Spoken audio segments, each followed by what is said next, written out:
press record. Thank you.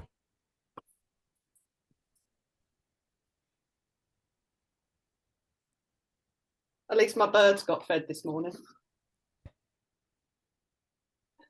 And you're live. And good morning. Welcome to Kindasound this morning on the Reality Bite Show. And we're running 10 minutes late due to the fact that daylight saving time has caught me out. So I was happily sat on the sofa, just having my first cup of coffee and doing my gratitude diary when I turned my phone on and got multiple texts saying, "Hello, we're waiting for you. Where are you?"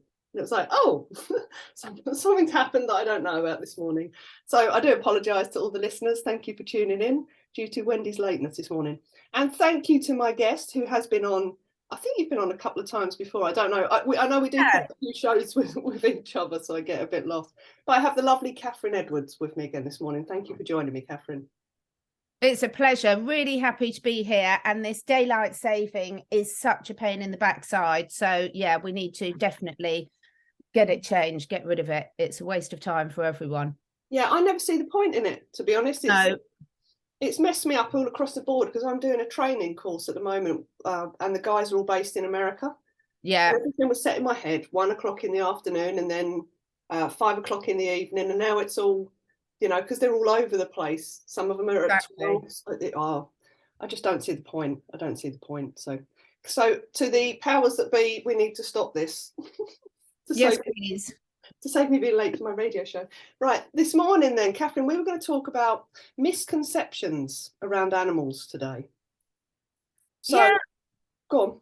Yeah, I think it's a really good one because anyone who's got an animal in their life, you know, we all want to do the best that we can for them.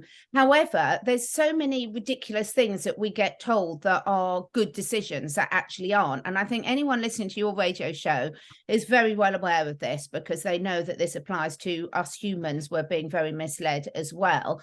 But equally now putting it forward to those of, you know, four-legged, winged, scaled, whatever we might have in our lives and saying, learning how to question what we've been told is good for them, because the sad reality is the life expectancy of any captive animal has gone down so dramatically over the last 100 years.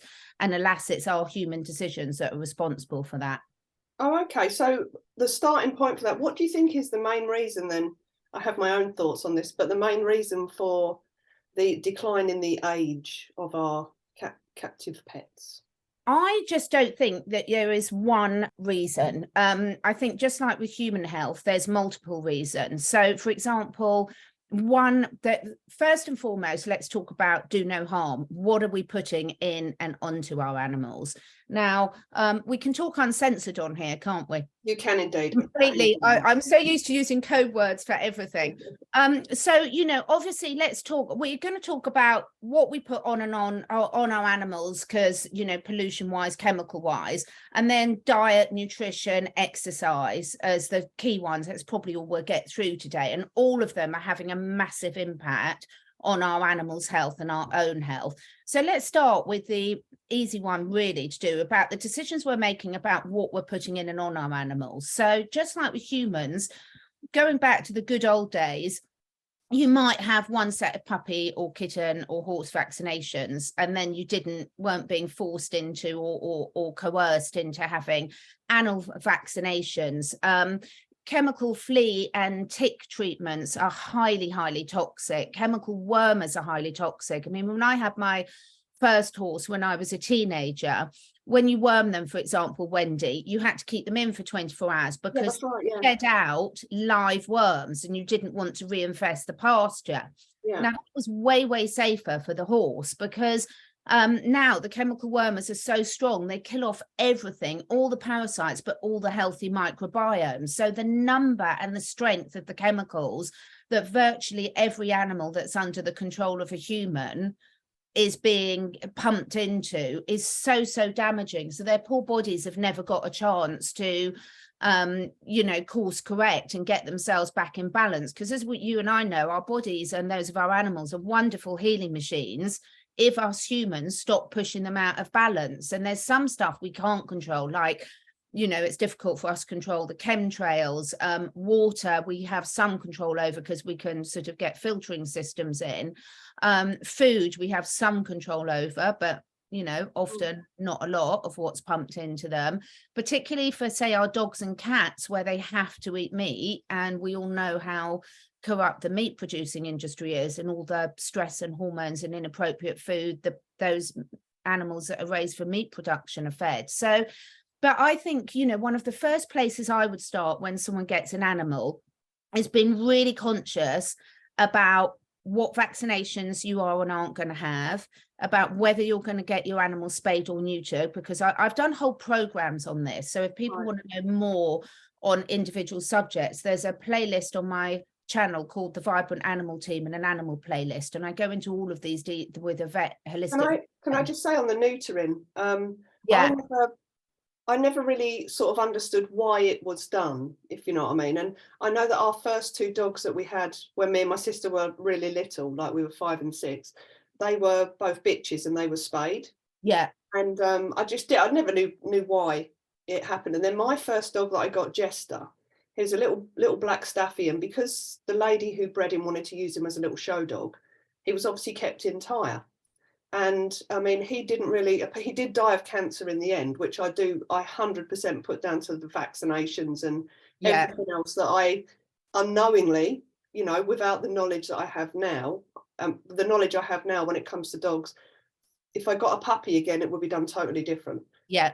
But the neutering, I never had him neutered because he was also used as a stud dog, only twice, but and he was very, very healthy. But I remember one vet said to me, "Oh, you really should look at having him neutered because it might cause certain types of cancer if he's entire." And I just thought, well, you don't go neutering men, do you? Exactly. They don't get cancer. And then so my second dog, Caesar, he was again another really big staffy, but we kept him entire, and everybody said you're going to have behavioural problems with him and stuff like that. He never did. He was a lover. He really was. He was just a bundle of absolute love. And being an entire male, I never had a problem with him. So I just thought in my head there was something that was telling me don't do it to him, because I just thought you don't do this to people. Exactly. Why would you do it to animals? I've never been able to understand it, Catherine.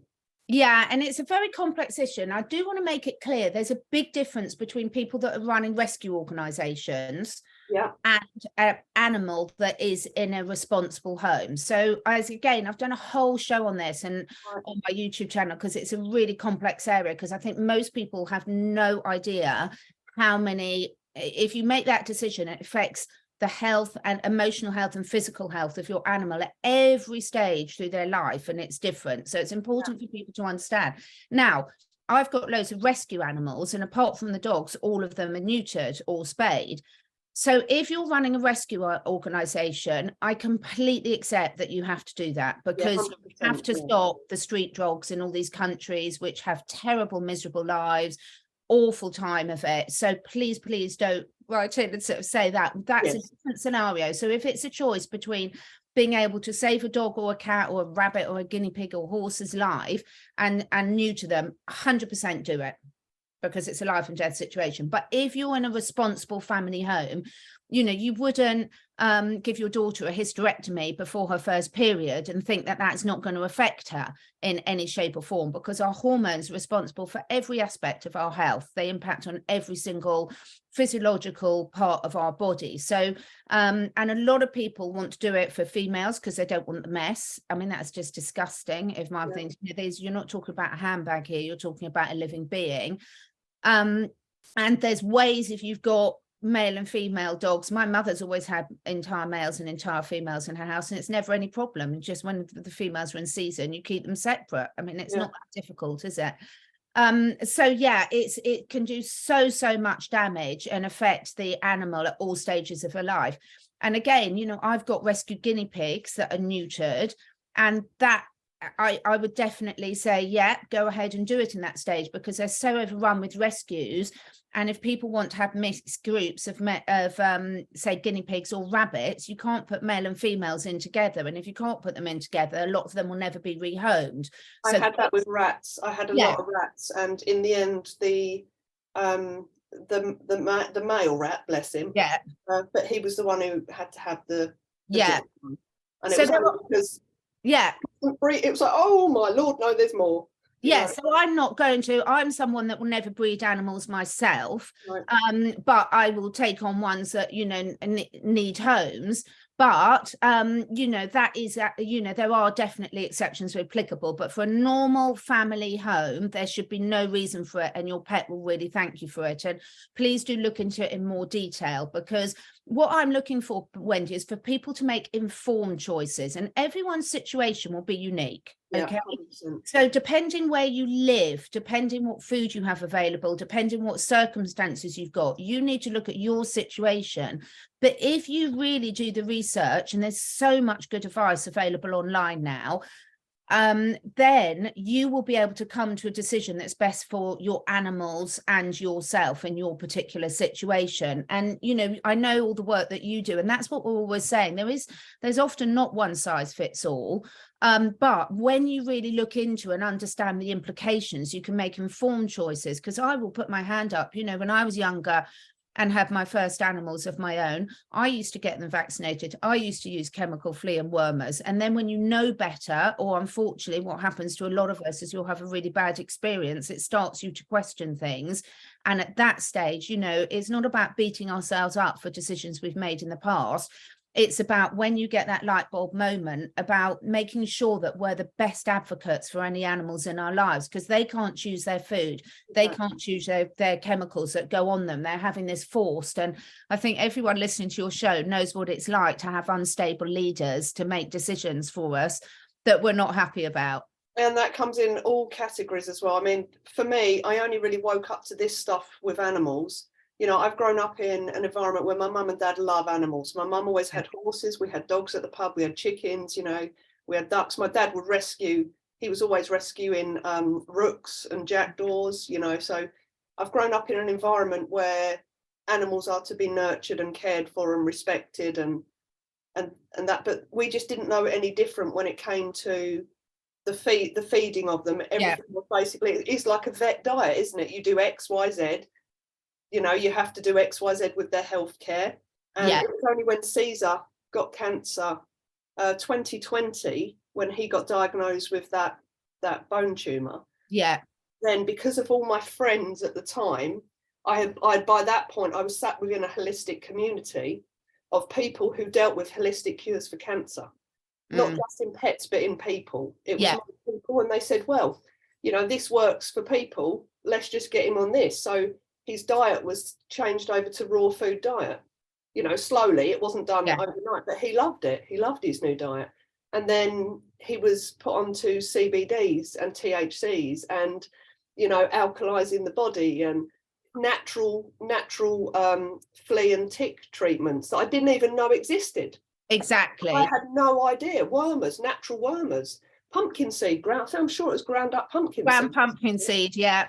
Yeah, as a natural wormer. And it was like, wow, if I'd have known this from day one, he'd have always been on raw food, because it makes sense with a dog. They wouldn't be making a campfire and cooking food for themselves, would they? No, completely. And also they would be eating what they're designed to eat, So again, it's a lot to cover in a lot of detail and a quick overview. But when you have an animal, really research what that animal is physiologically designed to eat and when, because it's not only what you're eating, but when you feed them. So a good example, Wendy, is that a healthy adult dog, of course, there'll be exceptions if you've got a particular health situation, or a puppy obviously needs feeding multiple times a day, but a healthy adult dog should only be fed once a day after the main walk of the day, so that they can lie down and rest and digest their food properly afterwards. And if you feed them multiple times a day, you'll really stress out their digestive system and the pancreas. And a lot of us humans know the advantage of intermittent fasting at the moment, but their whole system is only designed to eat once a day. They eat it all down as quickly as possible. Anyone who's got a Labrador knows that. And then they will rest and digest it and process what they need to. But if you're feeding the wrong stuff, or you're feeding them multiple times a day, their pancreas and digestive system and liver never get a chance to rest. And then you're going to get all these digestive issues like IBS. I mean, pancreatitis has gone off the roof, but it will also contribute to things like cancer. And particularly now we're seeing these small what I would call more handbag type dogs, and please don't get cross with me if you've got one, but we need to understand, you know, again, Wendy, how many conversations have a lot of people be having about wanting to make humans into AI and genetically modify us and things like this? We'll look at what we've done to our dogs. You know, there's so many species of dogs now and cats that wouldn't stand a chance of being able to feed themselves. That humans have inbred them and just made ridiculous species out of them. Yes, they're lovely pets, but it comes at a huge price to their health. Massively. You see some of these. The most recent one I've seen actually is a hippo bulldog. And it's, you know, to me, anybody listening to this, and I really don't care if I get complaints. Yeah. If you're buying one of these, what they call exotic breed dogs, yeah, you know, you're wrong. You're a wrong un, as far as I'm concerned. Wrong is a term we use in Essex, and it means you're doing something for, you know, the health of that dog. I'm trying to say this in a way that doesn't get me angry this morning. Yeah. The health of that dog is more important, and we're basically killing off some of these animals. You know, these hippo dogs, they can't see properly. Yeah. Because of the skin around the face. They can't breathe properly because of the weight they hold. Their shoulder joints are knackered from day one because of the weight of the dog you've got on those. It's like, come on, you lot out there, seriously. If you're looking at these exotic breeds, the shrunken chihuahuas. Yeah, the French bulldogs as well. Massive short noses. Yeah. If you're looking at anything that's not we used to have bits and pieces years ago. Yeah. You know, we grew up, I think ours were Labrador cross Alsatians. Yeah. Yeah, but that's two good, strong dogs that were crossed into one dog, and not on purpose. It was accidental, you know, mating. But the dogs we had, I think they were like 15, 16 years old. Yeah. They barely had a health issue. Yeah. Through their whole entire life. They were, you know, they were what we called mongrels. But now you've got, you know, the labradoodles and... Can I come on to the labradoodles and the doodles? And this will make me very unpopular, and I really don't care. Unfortunately, labradoodles, cockapoos, you know, whichever, you know, a dog with a poodle is done, they are such a craze at the moment. And the trouble is, the people breeding them, 99% of them know nothing about it. They're just doing it for the cash. Yeah. And there's a big difference between a genuine mongrel, like mine are street dogs from Romania, but a genuine mongrel, quite frankly, only the toughest survive then, and they're the healthiest dogs you'll ever get. But when you're getting, if you choose, and again, I would say there are some circumstances where it's definitely sensible for people to choose a particular breed. Yeah. Because there's no point if you've got young children and you live in a certain area and you've got a certain lifestyle, you've got, for the sake of yourselves and the dog, you've got to choose something that is a match. However, a good responsible breeder, and I do still feel there is a place for those, because, for example, if you're running a farm, you need a working sheepdog. Yeah. You can't run a farm and have another breed that has got no herding instincts at all to do that job. They won't be able to do it, etc. So there are definite cases where a certain breed is advantageous, particularly if you're new to owning a dog, because, you know, you might want something that's going to be less likely to cause you issues when you go on that learning journey. But the labradoodles and the cockapoos and things like that, they're purely bred for aesthetics and things. And most people that breed them, they haven't done any health checks on either of the parents. So a good responsible breeder of a breed of dog, and no, you know, I'm not talking about, as you say, these awful breeds that they're breeding with inherent health issues. Yeah. Will actually do responsible health checks on the dogs, because things like Labradors are very prone to hip dysplasia and joint issues. So the parents will have been tested to make sure they're not passing on those traits. If you go and buy for a couple of £1,000 a Labradoodle or a Cockapoo or whatever, the chances are none of those checks were done. So you're supporting someone just breeding dogs for money without any care and attention to it, and it's just wrong. And this is where we're getting into so many problems. I mean, where I live in a beautiful part of the countryside, and we're just inundated with these people. They have not got a clue. They bought these dogs just for aesthetics, and they're beautiful looking dogs, no doubt about it, but they don't realize the characteristics that come with them and their particular needs. And what we're now seeing is instead of a halving, because you've mixed two breeds, a doubling, because neither parents have been checked for any of these conditions. And it's a real problem. So can I also add to that as well? The one thing that I noticed, because a very, very good friend of mine is a dog groomer. Yeah. And there's two aspects to this. She deals with dogs that are problematic as well. So if the dog has had a really bad experience with a dog groomer, I tend to pass them to my friend, because I'm always still walking up the woods even though I don't have a dog. I'm one of those weird people now that walks on and goes, can I pat your dog please? Yeah. But I always send them over there. But my friend, what she said to me was, what people do not realise with these dogs is they need coat care. Exactly. Most of these dogs, people get these dogs, mainly the labradoodles and the cockapoos, and they think, oh, they don't shed and da-da-da-da-da. But they don't realise you've got to have them groomed every 4 to 5 weeks. Yeah. Grooming is going to cost you anywhere, depending on the size of the dog, 35 to 60 quid. Mm. And if you don't groom that dog in between, they get a matted coat. And she said some of the dogs that are coming in, the owners don't even know. Do you know what I mean? They're just like, oh, I think I need my dog groomed. And it will take her 4 hours with the poor dog to get, I mean, she's really good, but to get all the mats out. And then she'll say to the owners, you've got to groom them, you've got to brush them daily. But you're not told these things about how much care these animals actually need. And then on top of that, it's the training.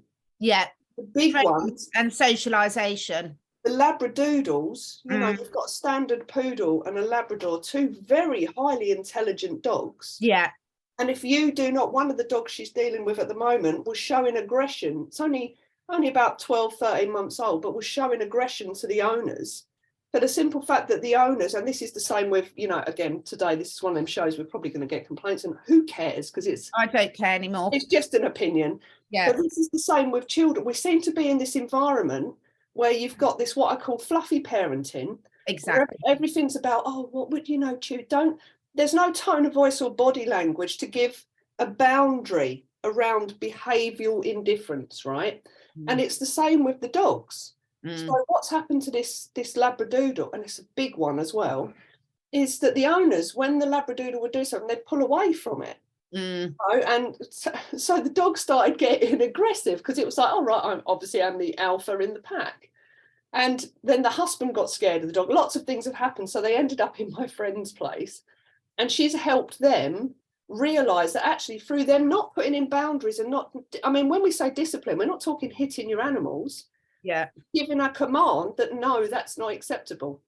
And then rewarding the dog when it does what you want. And she just put in a simple regime in place to do things where they were using their tone of voice. Within 3 weeks, this dog is now back in the pack and behaving, and you can take things off of it without it trying to attack you. And so we have this massive lack of understanding. People do not realise the amount of care that needs to go into, especially dogs especially.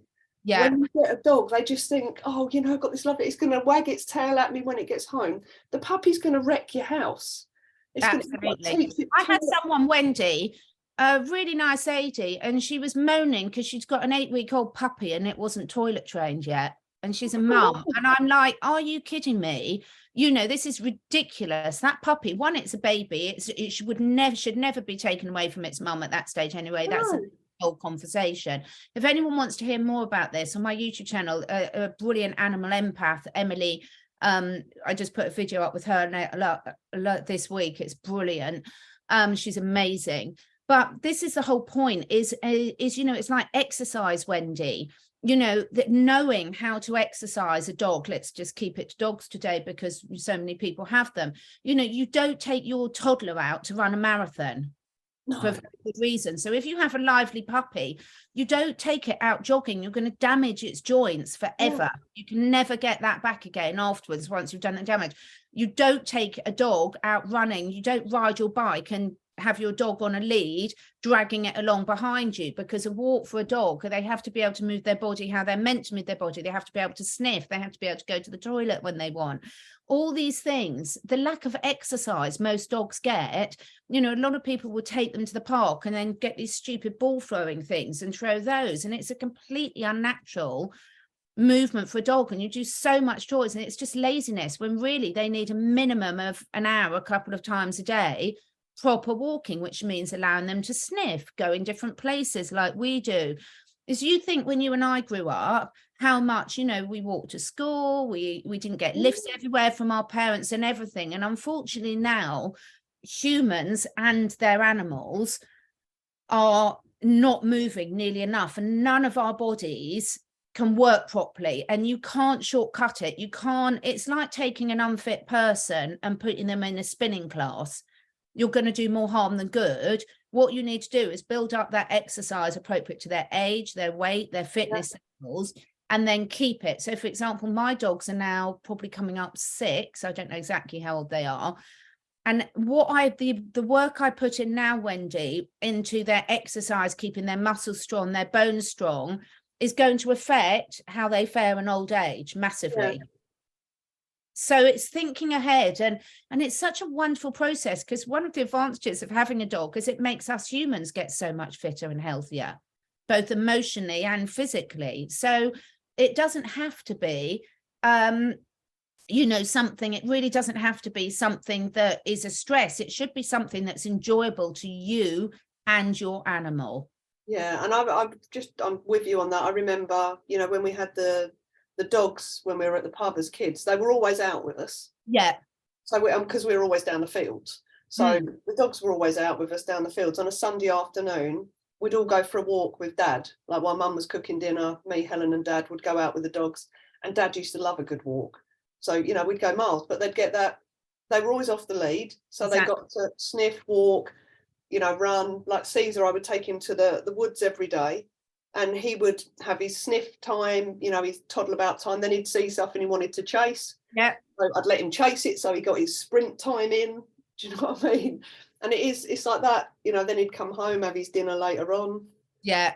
Sort of thing. No extra snacks. Well, I say no extra snacks. I'd be lying if I said that, because I did used to give him extra snacks. Too right. And we don't want to be perfect. I mean, they are in a human environment, so we can make allowances, but we know we're not stupid. I mean, makes me laugh in a way, Wendy, that humans, we now need nutritionists to teach us back how to eat properly. We need breathwork practitioners to teach us how to breathe properly. We need mindfulness and meditation practitioners to teach us how to be present and de-stress ourselves. I'm not knocking any of those. They are all brilliant, brilliant things for us to, because most of us humans, and I use all of these, so I'm not knocking them at all. But if you just think about it, it's ridiculous. You know, humans are the only species in the world that's forgotten how to feed themselves. If you gave your dog a choice, it would never eat a bag of kibble over a fresh raw diet. It just wouldn't do it. But of course, they're not given a choice. And so this really, for me, is not about, the last 3 years have been absolutely brilliant for so many people, because they've made them question everything. And don't beat yourself up because you did what your vet told you. And the vets are taught that way, and most of them genuinely think that's right. So that none of this is about blame. It's about going back to common sense. You know, if it's, how do you know if a food's processed? If you can't get it like that in your own kitchen, it's processed. Yeah. So, you know, we don't need to overcomplicate this. You know, most people are not stupid. You know, they know that a dog does not eat the same thing as a rabbit. They know that a rabbit in the wild would not be eating hard pellets of soya-based food, which every single rabbit and guinea pig food virtually is now. They'd be eating fresh leaf-feed grass and vegetables and herbs and everything. Yeah. So what should be the bulk of your rabbit and guinea pig's diet? Fresh food, really good quality hay and roughage, and the pellets can be a tiny bit as a treat. You know, not as a main food source. Like, I'm not pretending I don't have treats. I love my treats, but I don't use my treats for nutrition. There's a big difference, isn't it? And I think the old school way of thinking as well. I mean, my mum, luckily enough, me and my sister have been brought up in a family where mum cooked every night of the week, and my dad cooks as well. You know, granddad was a really good cook, but it was all meat, you know, meat and 2 veg, meat and 2, everything involved meat and 2 veg. But it just, you know, it's not done me and my sister any harm. And it just means now that whenever I go to cook anything, I will never buy a packet anything or a jar sauce of anything, because I know how to cook. So for me, you know, I rarely go in a supermarket, Catherine. I might go, there's certain things that I need out of a supermarket once every couple of months. But I'm fortunate where I am. I have 2 beautiful like vegetable farm shops. Brilliant. And then I've got a raw dairy down the road as well, so I get raw milk, and they take some of their animals every now and then. So if I'm going to get meat, I wait until they've taken an animal, because I know all their animals are pretty loved, and so I just get meat from them. you That's know, brilliant. in the freezer every now and then. So, but every now and then I will go out for dinner and I'll eat something that someone else has prepared that I don't know what's in. So it's not like I'm some sort of saint with it. It's just I make good food choices for 80% of my diet. Yeah, and that's what we're looking for animals. So what I would encourage people to do is it's such good fun learning, because trust me, any animal, and it doesn't matter whether it's a guinea pig, a horse, a dog, a cat, a bird, whatever else you could, a lizard, any animal. The great thing is they're so much more gracious, grateful and accepting than humans. So you'll get so much positive feedback from them. So it's such a beautiful journey to take yourself on. And there's so many good online resources now that you can learn from. Obviously, there's some bad ones as well, but just keep asking yourself, what does this make sense? If you're putting chemicals on or into your animal and you wouldn't use those same ones on yourself, ask yourself why. Yeah. Do unto others as you do unto yourself. If you're not worming yourself every month, then don't worm your animals every month, but know the signs of what a disease are. So as a adult human, we can recognize that when we're not, if we're tuned in with ourselves, when something's going amiss. For an animal, they have to rely on you to notice that. So again, there's videos on my site that show you how to check your dog and cat over, and rabbit and guinea pig, and that must be done every single day. Yeah. Because anything you detect earlier, and we will all be subject to cancer. Unfortunately, the biggest thing I deal with now is cancer in all species of animals. It's horrendous, Wendy. And it's incredibly traumatic for the humans. It's incredibly traumatic for the animals. And so much of it is preventable. And then when you are faced with that decision, when you've got it, then, you know, there are other choices. But sometimes, unfortunately, by that stage, by the time the owner knows about it, it is too late. We can't beat ourselves up, but we can then learn from that experience. And any trauma in our lives is a learning experience. And, you know, we do have to sometimes learn the hard way. Massively. I mean, that for me is one thing. 2 dogs now, both died of the same cancer. Yeah. So for me, I didn't learn from the first one because I didn't know about all the alternatives. I was just doing what I thought was correct. But now when I get another one, it will be totally different. So this morning, Belly of the Sun. I've just found your first tune for the morning. What's this one? Why do you like this? So when I was just after I left university, I went traveling around the world, and in New Zealand on the Magic Bus, I met one of my really dear friends, Nicole, who's Canadian. So I subsequently went out to stay her, and we had the most hysterical time at a Barney Bentle concert. And I was a fan from that point on. So yeah, this brings back really, really happy memories. Oh, wonderful. Django, if you wouldn't mind then, a bit of Belly of the Sun this morning, please. Thank you. Cool, you're off air. Lovely job. Thank you. I'm just going to, it sounds really random, put my jeans on now. It's hysterical. I did say. Just for the people who watch the backstage show. Yeah, we're watching the backstage version on YouTube. I do apologise. I'm only half dressed this morning. So. It is hysterical how many times, you know, everyone was talking about this. It's like how many times you sort of look presentable from the waist up, and then you get on and you've got your pajama bottoms still on or something. It's hysterical. Yeah, it was just because of the panic getting into it this morning. I just brought my jeans with me. I haven't even got socks on yet. It's fine. Oh, it's so funny. Yeah, I wonder when they will change these clock things. It is completely ridiculous, isn't it? I think it is. I think it is. It's just I just can't see the point in it. No, none whatsoever. It's so crazy for people like myself working with people on like 2, 3, 4 continents, you know. Yeah. At one stage, Isaac had guests in the States and he's in the UK and I'm in South Africa. And it's like, great. We've got it's so complicated. Good Lord. I've got that this evening, and all the flyers are wrong for the one we're doing this evening. It is in Mexico, and then someone else is somewhere else in America, and then ours have changed. So it's so complicated. I'm fed up with it. Yeah, like say my training, because the Americans changed. Was it last week or the week before? Week before, yeah. So I've been I've missed numerous training sessions. Like I love to watch them live. Yeah. I've missed numerous training sessions because they're all just. Oh. Exactly. Oh, it's very frustrating. It is absolutely pointless. Yeah, and relax. You're looking well anyway, woman. Oh, thank you. It's so wet here, but it's good. The good thing about it being wet is all the cats are in, which I love. So they're there, and my younger cats are really bored. So they've been so playful this morning because they don't like the rain. But as soon as it's finished, they'll be out. And I'm looking out under my bird feeder because we've got so many birds, Wendy. You must come up and see them. But I've got my pheasants out there eating all the bits that they've dropped. We've got a whole little flock of pheasants. So. Oh, lovely. I've got one partridge. Oh, I've got loads of lovely birds in the garden, but I've got this one little partridge and he's absolutely beautiful. And every morning when I go out and feed, he's got to the point now, because normally he'll run down the garden and wait in the vegetable patch. yeah. And then he just sort of stands there, waits for me to put the food out, and then he'll come back up. But he's got to the point now that when I go out with the jugs of food, he runs like a lunatic up the garden to me. And then he sort of goes into this weird panic because he stands in front of me like, oh, I know there's food coming, but I don't think I should be near this human. And then he sort of runs away and he keeps running away and coming back because he's not quite sure what he's meant to. He's just so sweet. He really is. Yeah, I miss him. If I go out there and he's not out there in the morning, I always worry that he's been down the fields and got shot or something. But it's not shooting season at the moment. So I think I'm going to do a fade. We'll do 30 seconds-ish. Catherine, we've got an extra, Django's giving us an extra 12 minutes if you want it. Perfect. Is that all good, yeah? Thank Wonderful. you, Django. No problem. Cheers. Means we can make up for my tardiness this morning. I was also happy I just sat down on the sofa, I was writing out my gratitude diary, and then looked at About the to put you live.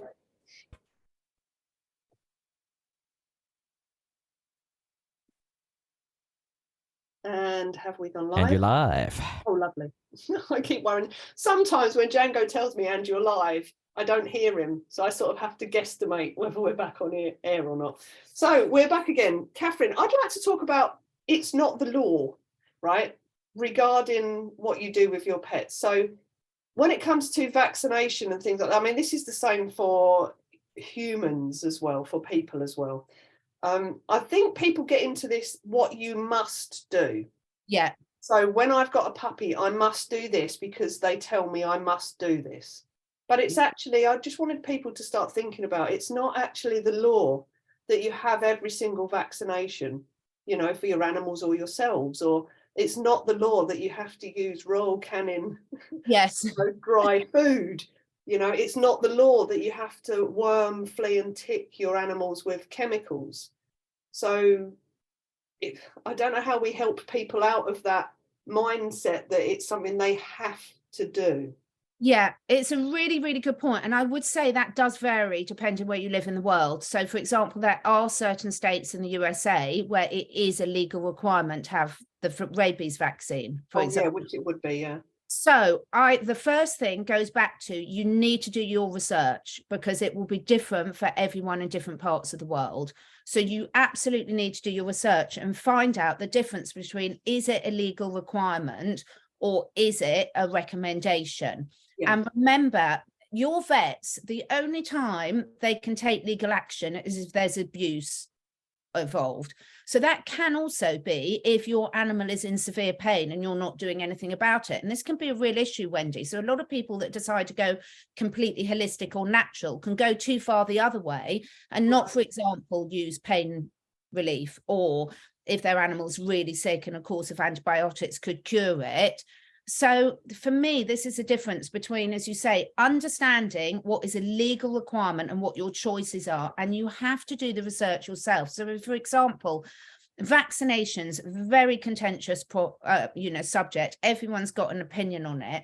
But how many people can honestly say, hand on heart, they've researched it? And virtually none of your vets will have researched it either. So looking into what are the instances of certain diseases in your areas, and is there actually any recommendation that these actually work? So if you take, for example, street dogs, or if you're running a rescue organization and you've got 100 dogs or cats all in together, they're going to be much more susceptible to diseases. And the choices that you might make there might be very different to an animal you've got in your home. Take puppies and kittens. There's so much research out there. If anyone was even to spend an hour looking, again, I've got a video about this on my channel, that when you have your animal, the standard thing for getting a new puppy or kitten is 8 weeks. That's completely made up by humans. There's no scientific fact about the mother puppy's ready to go at 8 weeks. That's just a completely man-made rule. But to have puppy vaccinations, which some have them from 6 weeks onwards, and different causes, their immune system physically cannot take on that protection because they've still got their natural antibodies from the mother. So you've got a clash then, and you're automatically setting up a recipe for disaster. So if you live in high risk areas, for example, and you decide that you need to have vaccines, first and foremost, check for natural immunity. Every vet should offer, if you ask for it, something called a titer test, which is testing the blood to see if there's natural antibodies there. Oh, okay. Never heard Any antibodies. Now, you can read up very, very quickly about what a titer test is and how it works. But be sensible. If you're going to read about do titer tests work on a pharmaceutical company site, they're not going to be encouraging you to use it. So use someone who's got the right experience, and there's loads of holistic vets out there to measure it. So you are your animal's advocate, you are your children's advocate. And if you don't do that research, you know, the only time your vet can force you into it is if it's a welfare issue. So a typical example might be someone that's animal is in severe pain and there's something that can be done about it, or that the animal needs put down. So if you're deemed to be inflicting cruelty on your animal, then that falls under the legal laws of animal abuse, and that's a different situation. Any routine things like flea, tick, worming, vaccinations in most areas of the world, with a few exceptions like rabies, are voluntary, and you then need to do your research and decide what's best, and that includes what you might want to have, when you would have it, what age, how frequently, etc. So I don't have any of my animals vaccinated now, and I'm very happy with that decision because I've done years of titer testing.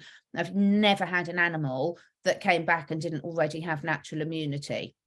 But you need to do what's right for you, and I can't make that decision for you because I don't know.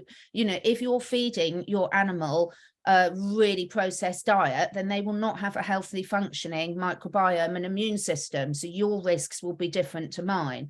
And similarly, I do see loads of people that don't use chemical flea treatments, but they don't use anything. I mean, I'm on sand and I've got 5 cats, 2 dogs, loads of other animals, loads of wildlife in my garden. So it's a breeding ground in the hot weather for fleas. So I do have to use flea control. I just use natural control. And one of those natural methods, the best one yet, is just flea combing your animals every day. And when you've got 5 cats and 2 dogs, that's a lot of work. But as a responsible pet parent, I have to be prepared to do that, because if not, I'm not taking care of them properly.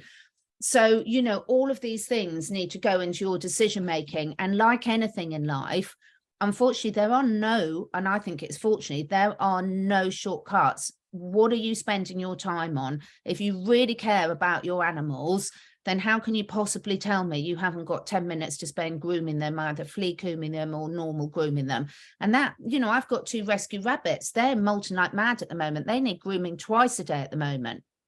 Yeah, They're not like wild rabbits, and their fur doesn't shed in the stoneware. And if I don't, they'll be subject to fur balls, which could give them blockages, which could kill them. yeah. This is the thing. I like you call it a responsible pet parent. I like that word because you are a parent. Yeah.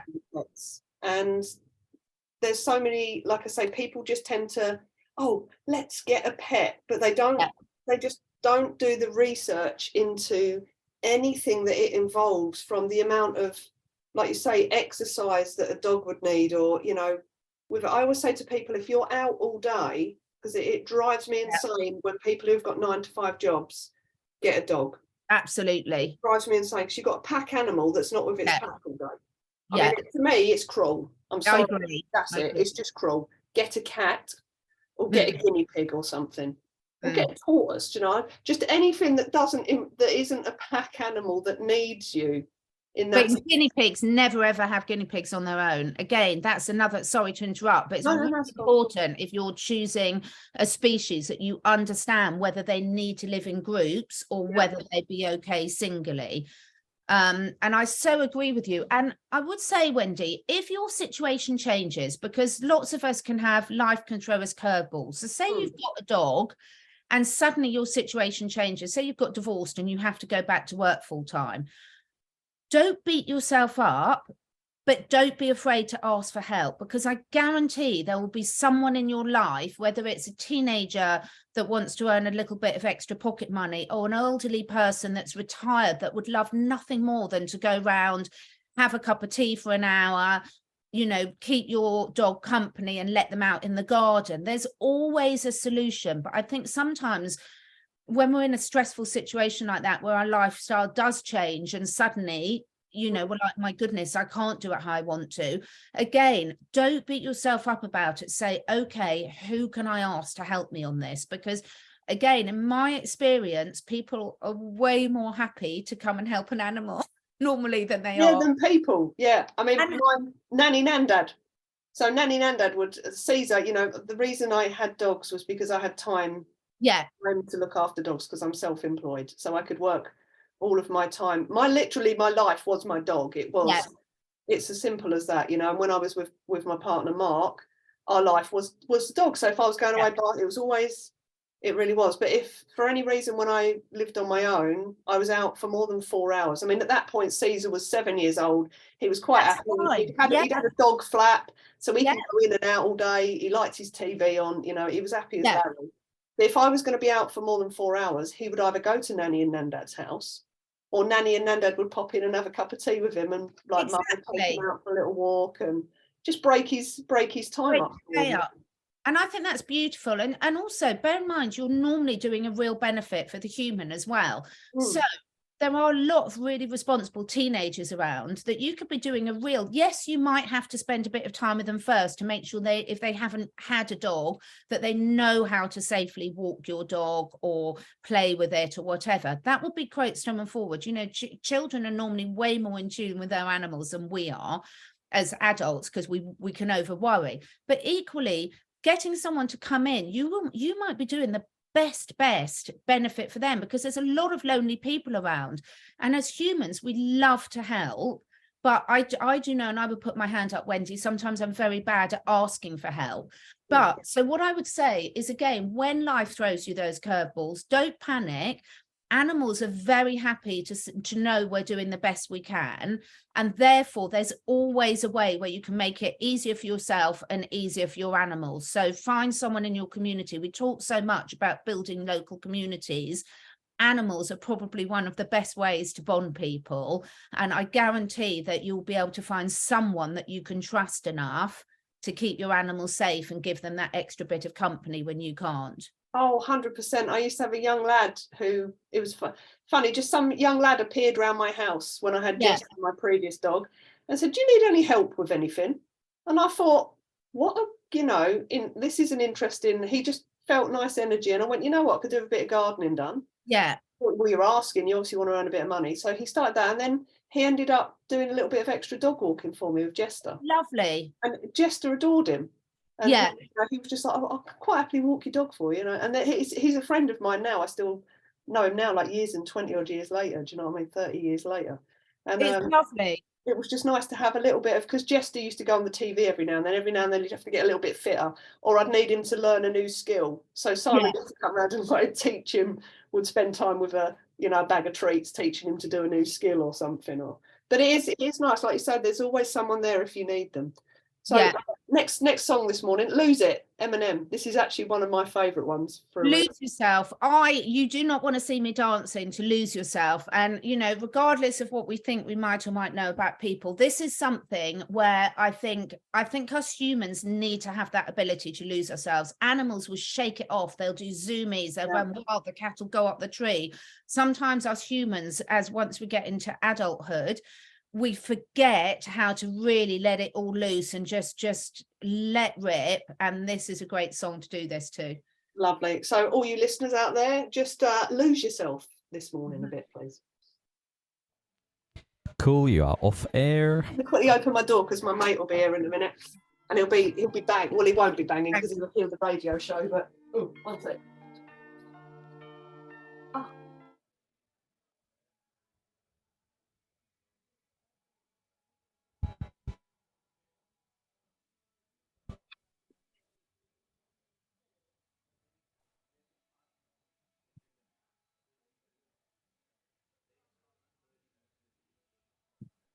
This is my like reminder song Oh yeah, for life, if you know what I mean.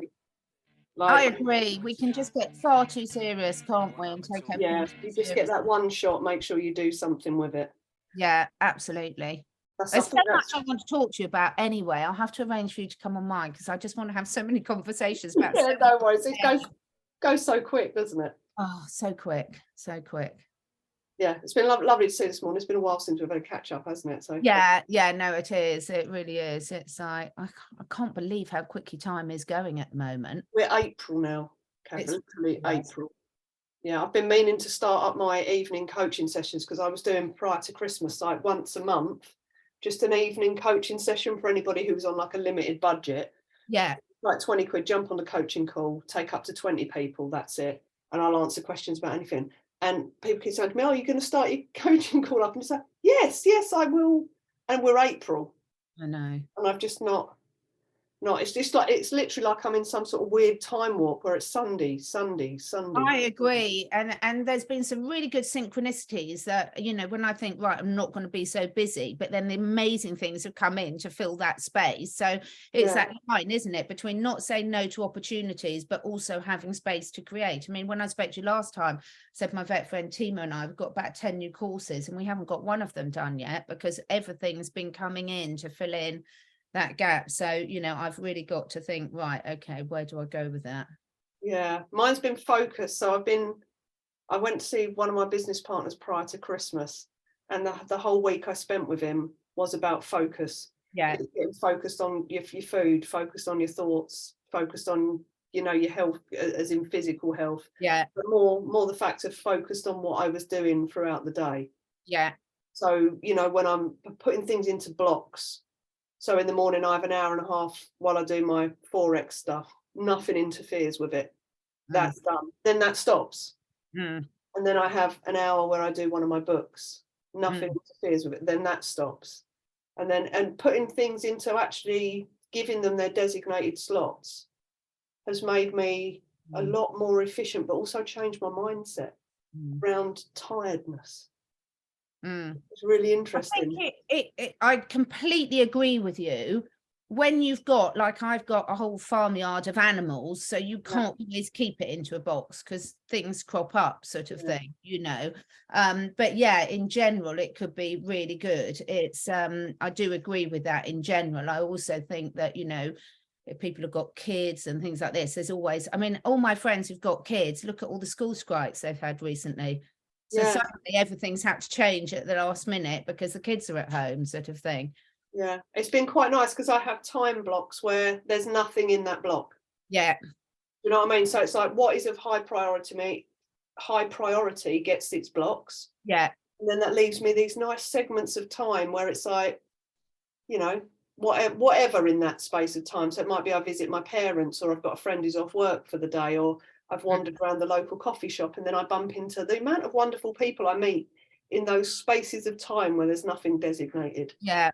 So it's nice. And I'll tell you what it's done, because I always used to feel exhausted all the time because I was constantly, you know, I'd be in the middle of something, someone would be ringing me. And now that I don't do that, I have my phone off while I'm in them blocks, and then I turn my phone on.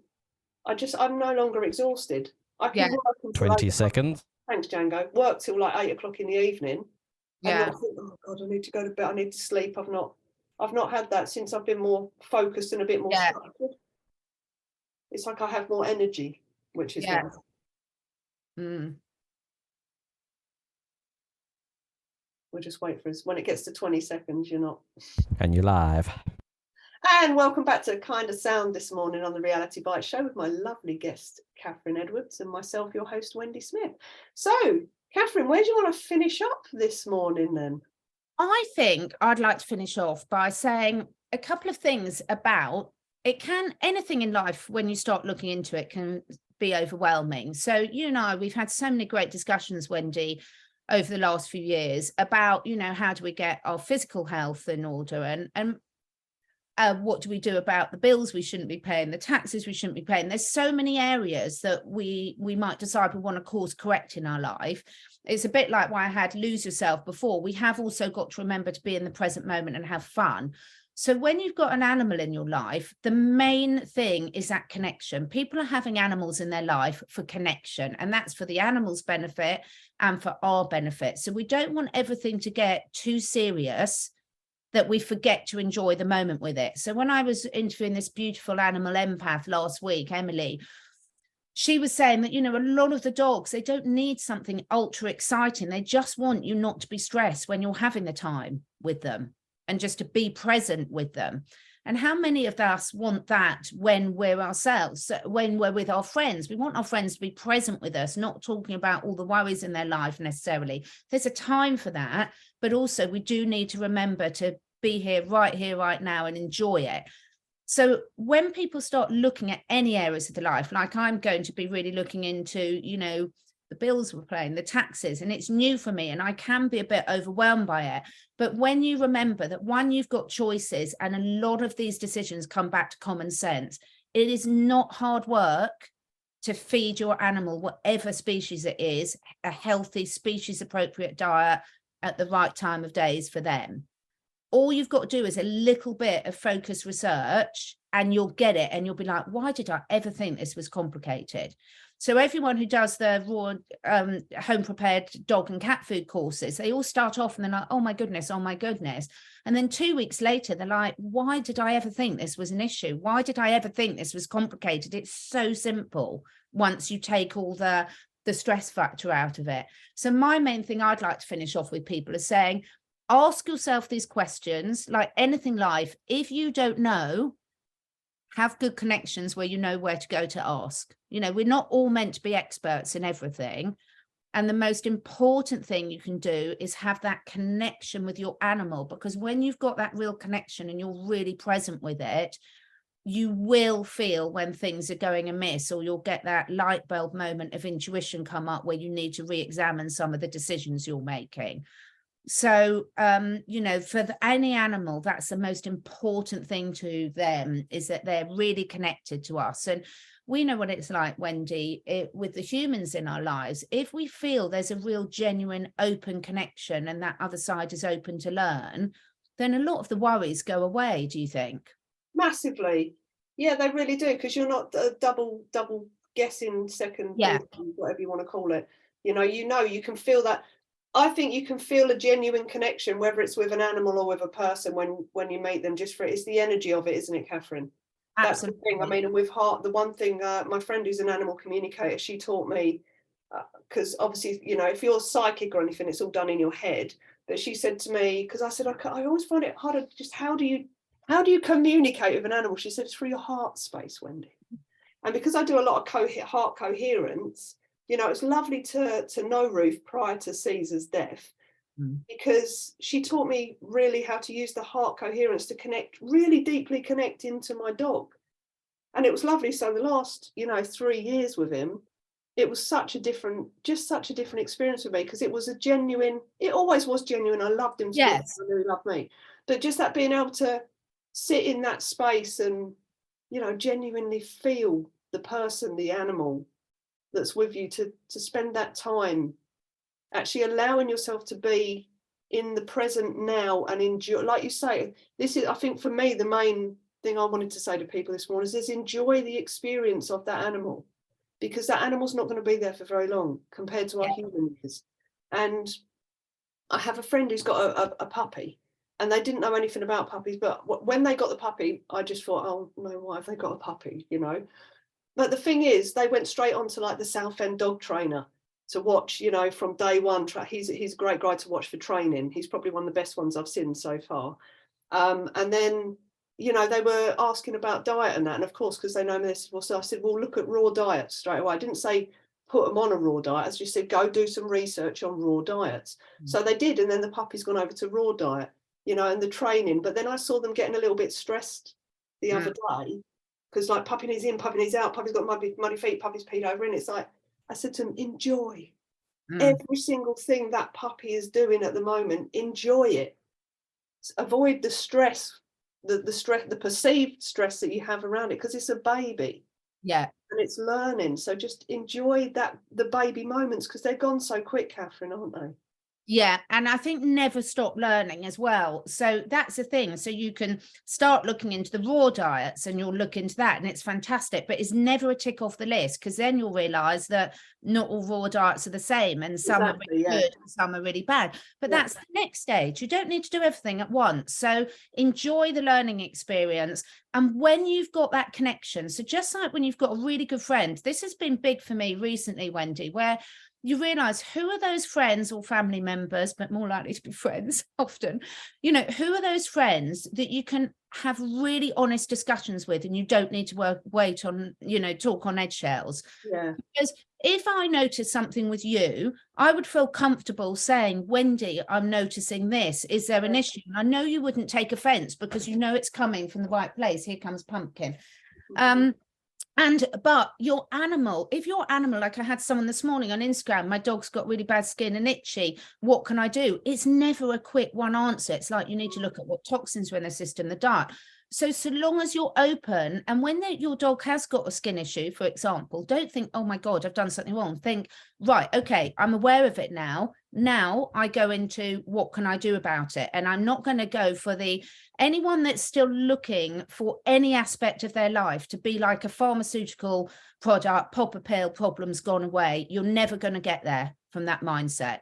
No. Life is a journey. There's always more to learn. If you're open to feedback and not too attached to certain belief systems, every living person and animal is an individual. So there are breed traits, there's, differences between dogs and cats, but every cat is an individual, and what suits one won't necessarily be right for another.